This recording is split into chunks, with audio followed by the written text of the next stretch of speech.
Iba talaga yung amoy ng malunggay. Kaya pala tinatawag siyang miracle vegetable. Kumakain ng mga malunggay ang aking mga ibon, mga guys. Oh, may nangingitlog dyan. Hindi ko sila nilalagay sa labas kasi yung isa nangingitlog yung aking grandchild. Baby ko yon. Ako talaga yung pagkapisa nila, ako talaga yung nagpaano kasi nakawala yung kanilang mami. So baby pa lang talaga sila, kapipisa pa lang nilang lahat. Ako yung ano sa kanila, nagpakain hanggat na lumaki sila. So ngayon kumakain sila ng malunggay. Oh my God, congratulations. May malunggay na kasi ako, guys. So binili na, may nakita ako dito sa FB Marketplace. 3 yung binili ko. Tag $25 ang isa. So, 3 sila, 75. Kumakain sila ng malunggay. Very good, baby. Oh, ala, grabe, oh.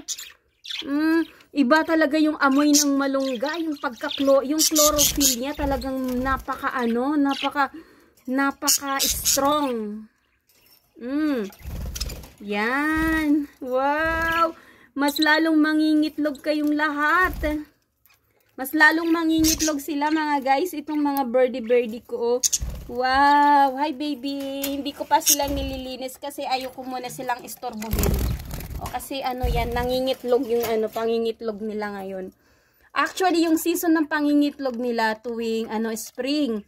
Pero ewan ko siguro sa pinapakain ko sa kanila. Minsan pinapakain ko rin sila ng kale at vegetable. Kagaya nga nito, itrinay ko lang kasi naputol lang itong malunggay kasi itrinansfer ko yung malunggay ko. So, naputol siya, hindi ko na malayan. Dinala ko sa loob ng bahay. Tapos, yan. Kumakain siya ng malunggay. Grabe, oh. Wow. Nakikipag-away pa nga siya, oh. Maganda yung produce ng kanilang itlog. Kasi, maganda to, eh. Wow, may parakeet. Dumami na sila ng dumami. God willing, pag mapisa yung 5, yung isang apo ko, 5 yung anak niya. Yung isa naman, 3.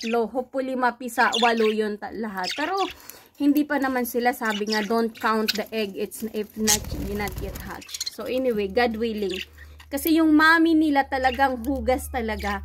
6 ubos na pipisa yun. So, anyway, sana magmana siya sa mami niya. Ang galing-galing. Gustong-gusto nila yung malunggay, oh. The best, baby.